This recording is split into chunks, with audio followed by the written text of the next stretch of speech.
So hello and welcome friends. So today we are seeing a small introduction about a microprocessor. Okay.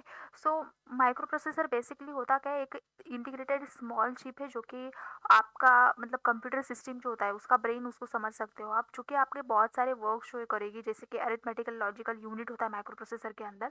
एक it is one of the part of the microprocessor जो क्या करेगा आपकी जो addition subtraction ऐसे जो arithmetic operations है या फिर लॉजिकल ऑपरेशन है, जैसे कि एंड ऑपरेशन और ऑपरेशन एक्सऑर ऑपरेशन, इनको परफॉर्म करने के लिए आपके माइक्रो प्रोसेसर के अंदर ALEU अरिथमेटिकल लॉजिकल यूनिट जो है वो फिक्स फिक्स किया हुआ होता है। सो ऐसे ही बहुत सारे ऑपरेशन जो है पैरेलली करने का काम जो है कौन करता है, माइक्रो प्रोसेसर करता है। तो आपने एक और जो टर्म होता है माइक्रो प्रोसेसर के साथ में वो सुना होगा, हम बोलेंगे micro controller. Okay, so micro controller के अंदर आपने माइक्रो प्रोसेसर के साथ साथ आपने अलग से रैम रोम जैसे कि मेमोरी है उसको यूज़ किया है, इनपुट आउटपुट यूनिट्स है, डिवाइसेस है, उनको ऐड ऑन कर दिया है, प्लस टाइमर को यूज़ कर दिया है। तो जितने भी आपके घर में जो अप्लायंसेस जैसे कि वॉशिंग मशीन है, टीवी है, एसी है, रिमोट है, वो सब क्या है, उनके अंदर हमने माइक्रो कंट्रोलर चिप फिट किया हुआ है, जो कि जिसके अंदर माइक्रो प्रोसेसर तो है लेकिन वो माइक्रो प्रोसेसर इतनी हाई पावर का नहीं होता है, मतलब उसको हम स्पेसिफिक टास्क ही उससे परफॉर्म करवा सकते हैं। ठीक है, लेकिन जो कंप्यूटर सिस्टम में या फिर आपके मोबाइल में, लैपटॉप्स में, टैबलेट्स में जो माइक्रो प्रोसेसर यूज़ होता है वो बहुत ही हाई पावर का होता है, उससे हम बहुत मतलब हाई लेवल के ऑपरेशन जो है, वर्क जो है करवा सकते हैं as compare to the microcontroller और microprocessor which are use in your home appliances like washing machine और लैपटॉप्स। सो ये माइक्रो प्रोसेसर का एक जनरल माइक्रो प्रोसेसर और माइक्रो कंट्रोलर का एक मैंने जनरल आपको डिफरेंस बता दिया कि क्या माइक्रो प्रोसेसर होता है और माइक्रो कंट्रोलर। बहुत सारे लोगों को इसमें बहुत कंफ्यूजन हो जाता है। ठीक है, तो माइक्रो प्रोसेसर एक स्मॉल इंटीग्रेटेड चिप है जिसको आप सीपीयू भी बोल सकते हैं, जो आपके कंप्यूटर सिस्टम में यूज़ होता है या फिर आपकी सिस्टम में यूज़ होता है to perform the certain operations. Okay, और माइक्रो कंट्रोलर एक पूरा एक सिस्टम है स्मॉल, जो कि एक स्पेसिफिक टास्क के लिए बनाया जाता है। ठीक है, microprocessor as central processing unit of computers, they perform calculations like calculations means arithmetic जो भी ऑपरेशंस है like addition, subtraction, division, multiplication, वो सब वो परफॉर्म करेगा, प्लस आपके जो लॉजिकल ऑपरेशंस है उसको वो परफॉर्म करेगा। ठीक है, तो it they perform the calculations and execute instructions in essential for the system to operate. Okay, तो इसका ही एक डेफिनेशन अगर हमें देखना होगा तो it is a central processing unit that is fabricated on a single integrated chip. Integrated chip मतलब IC. ठीक है, इंटीग्रेटेड सर्किट चिप मीन्स आपका आईसी हो गया। It act as a brain of computer executing instruction that make up a computer program. Okay, so basic function क्या है इसका, again arithmetic, logical, control and input output device से जो इससे related जो भी ऑपरेशन है वो सब परफॉर्म करना। कौन से enable the computer to function means आपके इनपुट आउटपुट में क्या कौन से ऑपरेशन होते हैं, जैसे कि रीड राइट ऑपरेशंस हो गया, या फिर कौन से टाइम पे आपको इनपुट डिवाइसेस से ये को इनेबल करना है, कौन से टाइम पे आपको मेमोरी को इनेबल करना है, वो सब डिसाइड करने का काम कौन करेगा, आपका माइक्रो प्रोसेसर करेगा। वो हम बहुत डीपली आगे जाके देखने वाले हैं, सो नो इश्यूज। नेक्स्ट है आपका माइक्रो प्रोसेसर जो होता है वो देखने में कुछ ऐसा होता है। तो ये जो माइक्रो प्रोसेसर है जनरली आपको क्या पर्पस के लिए चाहिए उस पर भी डिपेंड करता है, लेकिन जनरली जो फर्स्ट माइक्रो प्रोसेसर था वो था इंटेल का 4004 करके। इंटेल 4004 आपका इंटेल कंपनी के थ्रू जो लॉन्च हुआ था।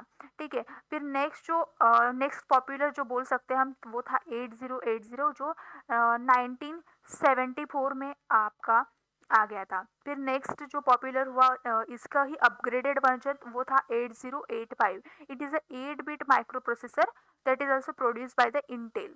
Okay, in 1976। और फिर उसका ही अपग्रेडेड वर्जन 8085 का वो है 8086। वो है अभी 16 बिट माइक्रो प्रोसेसर। अभी ये 8 bit micro processor, 16 bit micro processor क्या होता है, तो 8 बिट माइक्रो प्रोसेसर मतलब उसमें 8 बिट का जो डेटा लाइंस होगी जिसके थ्रू हम डेटा ट्रांसफर कर सकते हैं, वो लाइंस कितनी है, 8 बिट की है। मतलब 8 बिट का डेटा हम क्या कर सकते हैं, कम्युनिकेशन कर सकते हैं, तो इसलिए उसको कहा जाता है 8 बिट माइक्रो प्रोसेसर। फिर जो 8086 आया था वो था आपका 16, वो था नहीं सॉरी, वो है 16 बिट माइक्रो प्रोसेसर। सो वो क्या है, उसमें 16 बिट का जो है डेटा लाइंस है। तो इसके लिए उसको बोलते हैं 16 बिट ऑफ माइक्रो प्रोसेसर, ठीक है। आई थिंक सो आपको बेसिक जो है मैंने बता दिया। फिर पहले जो आया था आपका 404 इंटेल का था माइक्रो प्रोसेसर, वो 1971 में आया था। ठीक है, फिर नेक्स्ट उसको ही अपग्रेड करते करते हम लेके आए 4 बिट, 8 बिट, 16 बिट और 32 bit micro processor, 64 bit micro processor, ठीक है। वहाँ से हमने स्टार्ट किया था। अभी हम 64 बिट माइक्रो प्रोसेसर अभी अपग्रेडेड होके और भी अच्छे माइक्रो प्रोसेसर आएंगे। तो ये क्या है, अपना अपने जितना अपडेट उसको किया है उससे क्या हुआ, उसका जो प्रोसेसिंग स्पीड है वो बढ़ गया, पावर जो कंज्यूम लग कर रहा था वो पहले वो कम हो गया, मतलब टाइम भी जो उसको प्रोसेसिंग में लग रहा था वो भी कम हो गया, तो उससे ही उसका प्रोसेसिंग स्पीड भी बढ़ गया। तो ये इवेंचुअली हम डेवलपमेंट करते आए वो माइक्रो प्रोसेसर को, और उसको अभी हम देखते हैं कि हमारा मोबाइल फोन कितनी स्मार्टली अच्छे से कितने टास्क को एट अ टाइम परफॉर्म कर लेता है। हमारे लैपटॉप्स है, आईपैड्स है, वो सब कितना अच्छे से स्मार्टली स्मूथली चलते हैं एकदम एकदम। पहले जैसे जो कंप्यूटर थे वो बहुत सारा लैगिंग करते थे, अभी उतना वो लैगिंग वाला इशू नहीं आता है, ठीक है। तो हमारा जो डेटा बिट है वो अगर बढ़ गया तो आपका जो मेमोरी है वो भी आपका कैसे होगा, मेमोरी की साइज़ भी इवेंचुअली बढ़ जाती है। मतलब पहले आप 4 GB का रैम यूज़ करते थे, तो अभी हम 8 GB, 16 GB, 32 GB, 64 GB तक का रैम भी हम यूज़ कर लेते हैं, बिकॉज क्या हमारा जो था डेटा लाइन्स है, एड्रेस बस लाइन्स, वो इंक्रीज हो, तो ऑफकोर्स वो भी अपग्रेड करेगा मेमोरी भी, ठीक है। तो माइक्रो प्रोसेसर के कुछ बेसिक पार्ट्स है, जैसे कि अरिथमेटिकल लॉजिकल यूनिट में मैंने पहले ही आपको बताया, जो कि परफॉर्म करेगा आपके अरिथमेटिक और लॉजिकल ऑपरेशंस को, ठीक है। कंट्रोल यूनिट क्या करेगा, कंट्रोल यूनिट बताएगा ऑपरेशन कब प्रोसेस करना है, कंट्रोल फ्लो करना है, वो सब कंट्रोल करने का काम कौन करेगा, कंट्रोल यूनिट करेगा। मतलब कौन से टाइम पे किसको इनेबल करना है, किसको डिसेबल करना है, वो सब डिसाइड करने का काम कंट्रोल यूनिट के पास है। फिर कैचे मेमोरी है, cache memory it is a small type of memory which frequently वो अपग्रेड होता रहेगा।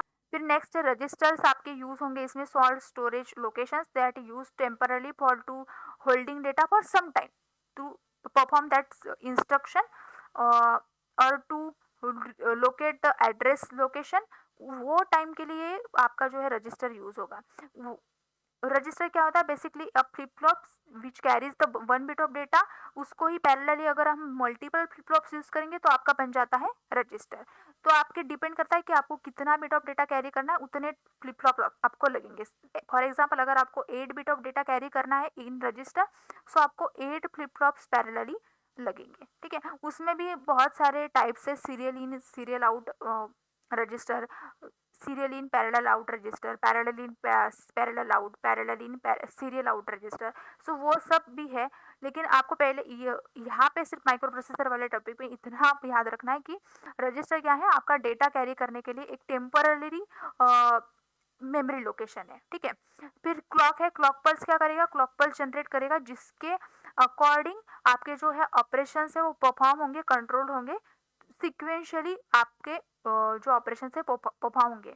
तो एक तरीके से आपके ऑपरेशंस को सिंक्रोनाइज करने का काम कर रहा है क्लॉक कर रहा है। फिर बसेस है, बसेस क्या है करेंगे, आपकी जो एड्रेस लोकेशन है, मेमोरी डेटा है, उसको कंट्रोल सिग्नल भेजने का काम कौन करता है, बसेस कर दिए। तो यहाँ पे हमने पहले ही देखा था कि डेटा बस है, एड्रेस बस है, तो वो सब क्या है, नंबर ऑफ लाइंस है जो कि आपका डेटा और एड्रेस कैरी करेंगे, जो कि अगेन बाइनरी डेटा होगा, यानी कि 0 और 1s वाला डेटा, ओके।